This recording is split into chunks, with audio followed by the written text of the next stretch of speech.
તો સદૈવ knowledge YouTube ચેનલમાં આપ સર્વ મિત્રોનું સ્વાગત છે। જો મિત્રો તમે આપણી ચેનલ ઉપર નવા હો તો આપણી ચેનલને સબસ્ક્રાઇબ કરી નાખજો, બેલ આઇકન પ્રેસ કરી નાખજો કે આવનારી વિગતો તમે મેળવી શકો। તો મિત્રો આજે આપણે જે ચર્ચા કરવાના છીએ હાઈકોર્ટ ડીવાયએસઓની જે ભરતી છે તેના વિશે આજે આપણે ચર્ચા કરવાના છીએ। તો કેના વિશે આજે આપણે વાત કરીશું તો હાઈકોર્ટની જગ્યામાં વધારો થયો છે, કેટલી જગ્યા વધી છે એના વિશે જોઈશું।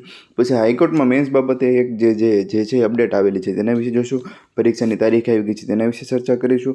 પછી તો કે પરીક્ષા જે છે એ ઓનલાઈન હશે કે ઓફલાઈન હશે, એનો કોલ લેટર ક્યારે નીકળશે, બરાબર। પછી તો કે પ્રિલિમ પરીક્ષા છે તો કે એમાં કેટલા માર્કની હશે, બરાબર। માઇનસ સિસ્ટમ શું હશે, પ્રિલિમનો સિલેબસ અને કેટલા માર્ક જે છે એ તમારે લાવવાના છે એ વિશે જોઈશું। અને તમારે મેન્સની જે પેટર્નમાં સુધારો થયો છે તેના વિશે આજે આપણે વાત કરવાના છીએ, બરાબર। તો ખોટો સમય ન બગાડતા આપણે આપણી વાતની શરૂઆત કરીએ। તો સૌપ્રથમ આપણે વાત કરીએ તો જે જૂની જાહેરાત જે છે એમાં તો કે 122 જગ્યાઓ હતી, બરાબર। એમાં ગઈકાલે જે છે સુધારો આવ્યો છે, એટલે તો કે એની જગ્યામાં કેટલો વધારો થયો કે 70 જગ્યા જે છે ડીવાયએસઓમાં વધી છે। અને તમને ખબર છે કે ડીવાયએસઓનો પગાર તો કે 70,000ની આજુબાજુ થાય છે, બરાબર। બધા અલાવન્સ ને બધું આપણે ગણીએ તો આટલો પગાર થાય છે। તો આ જે ડીવાયએસઓની જગ્યામાં જે વધારો થયેલો છે તો કે 122 હતી ને એમાં 192 થઈ છે। તો તમને જે તે કેટેગરી લાગુ પડતી હોય તો જનરલ કેટેગરીમાં 66 હતી અને નવો સુધારો થઈને 78 થઈ છે, બરાબર। આમાં તમને જે પણ કેટેગરી લાગુ પડતી હોય એ તમારે જોઈ લેવાની છે। એટલે જે 70 જગ્યાનો વધારો થયો છે, જે વિદ્યાર્થી મિત્રોએ ફોર્મ ભરેલા છે એના માટે ખૂબ જ સારી એવી ઓપોર્ચ્યુનિટી છે। ત્યારબાદ આપણે વાત કરીએ તો ડીવાયએસઓમાં જે અપડેટ આવેલી છે તેના વિશે જોઈએ તો ડીવાયએસઓમાં જે અપડેટ આવેલી છે એમાં એવું છે કે તમારી મેન્સ એક્ઝામ જે છે એ પહેલાં તો કે ડિસ્ક્રિપ્ટિવ તરીકે લેવાતી, એટલે કે તમારે લેખિતમાં લખવું પડતું, લખીને તમારે મેન્સ પરીક્ષા લેવાતી।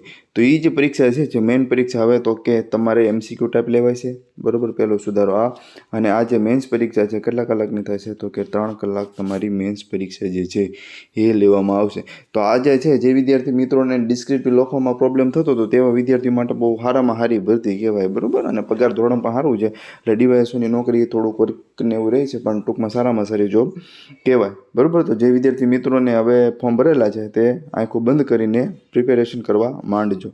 ત્યારબાદ તો કે પરીક્ષાની તારીખ વિશે વાત કરીએ તો ડીવાયએસઓ જે છે અહીં તમે જોઈ શકો છો ડીવાયએસઓ, બરાબર। ડીવાયએસઓની પરીક્ષા ક્યારે છે તો કે 27 ઓક્ટોબર, બરાબર। તો કે 27 ઓક્ટોબરે છે તમારે 1 થી 2:30ની શિફ્ટ જે છે એ 1.5 કલાક 90 મિનિટ જે છે એ તમારી એક્ઝામ ડીવાયએસઓની છે। અને ત્યારબાદ તમને જે પણ પોસ્ટ તમે ફોર્મ ભરેલા હોય એ એક્ઝામની ડેટ તમે અહીં જોઈ શકો છો। અને આ જે એક્ઝામ કોણ કન્ડક્ટ કરવાનું છે તો કે આ એક્ઝામ જે છે એ ઇન્ટરનેશનલ ટેસ્ટિંગ એજન્સી છે તે લેવાની છે। ત્યારબાદ તો કે આ શું છે તો કે દિવસમાં 3 શિફ્ટ રહેશે, બરાબર। અને જે છે ક્યાં લેવાય છે તો કે પરીક્ષા જે છે એ અમદાવાદમાં લેવાય છે। અને બીજું આપણે જોઈએ તો કોલ લેટર જે છે તમે ક્યારે ડાઉનલોડ કરી શકશો તો કોલ લેટર જે છે એ તમે પરીક્ષાના 4-5 દિવસ પહેલાં, બરાબર, 4-5 દિવસ પહેલાં તમે તમારો કોલ લેટર જે છે એ ડાઉનલોડ કરી શકશો।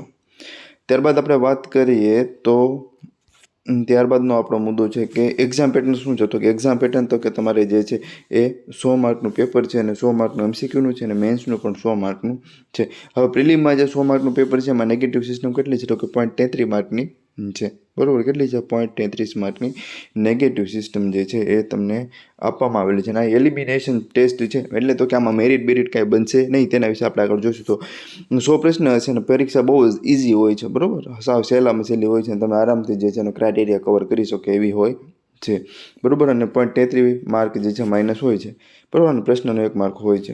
ત્યારબાદ આપણે વાત કરીએ તો ડીવાયએસઓનો જે સિલેબસ જે છે એમાં કરંટ અફેર પૂછાવાનું છે, પછી તમારે ગણિત પૂછાવાનું છે, રિઝનિંગ પૂછાવાનું છે, બરાબર, મેન્ટલ એબિલિટી છે તમારી પાસે, તો કે કોમ્પ્યુટર છે, ઇંગ્લિશ છે અને ગુજરાતી છે, બરાબર। તો ઇંગ્લિશ ને ગુજરાતી જે છે એ તમારે તો કે 20 પ્રશ્નો જે છે એ તો કે તમારે ગુજરાતીના હશે, બરાબર। ટૂંકમાં તમારે જે છે એ ગુજરાતી અને ઇંગ્લિશ બંને હશે, તો એટલું બધું હાર્ડ હોતું નથી। તમે પાઠ્યપુસ્તક ગુજરાતી માટે કરી નાખશો તો તમારે ઇઝી થશે। અને આની માટે જે છે તમને જૂના પેપર જે છે એ હું તમને મારી યુટ્યુબ ચેનલમાં તમને મળી રહેશે। જો ના મળે તો આપણે નવો વિડીયો બનાવીને મૂકી દઈશું। અને આટલો સિલેબસ કવર કરવા માટે તમારે શું કરવાનું છે એની માટેનું બુક લિસ્ટની પણ જો તમારે જરૂર હોય તો હું તમને જે છે આપણી ચેનલ ઉપર મૂકી દઈશ। આટલું જ કરશો તમે આરામથી જે છે હાઈકોર્ટની પ્રિલિમ પરીક્ષા પાસ કરી શકશો, બરાબર। એટલે આટલું તમારે જે છે કવર કરવાનું હોય છે.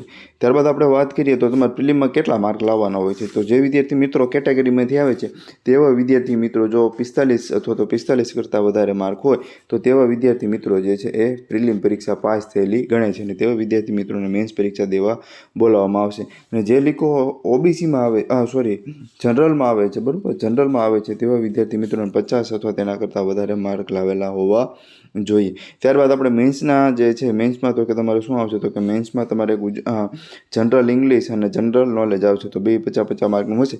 તો એ હવે તો કે MCQ પરીક્ષાથી લેવાય છે એટલે આ જે સિલેબસ જે છે એ તમારે ત્યાંથી કરવાનો હોય છે, બરાબર. આટલું જે છે તમારે અને આ જે છે પહેલાં ડિસ્ક્રિપ્ટ લેવાની હતી પરંતુ હવે કેવી આવશે તો કે MCQ પદ્ધતિ લેવામાં આવશે. તો આપણે વાત કરી DYSOની. જો તમને કાંઈ પણ ક્વેરી હોય તો તમે જે છે કોમેન્ટમાં લખજો તો તેનો સંપૂર્ણ જવાબ આપવાનો જે છે એ ટ્રાય કરીશ. અને આ પરીક્ષા ખૂબ જ સહેલી છે એટલે જે વિદ્યાર્થી મિત્રો ફોર્મ બહુ ઓછા ભરેલા છે એટલે જે વિદ્યાર્થી મિત્રોએ ફોર્મ ભરેલા છે તેવા વિદ્યાર્થી મિત્રોને સજેશન છે કે તમે તમારી પ્રિપેરેશન સારી રીતે કરજો. તો ચાલો મિત્રો, બાય. જય હિન્દ, જય ભારત.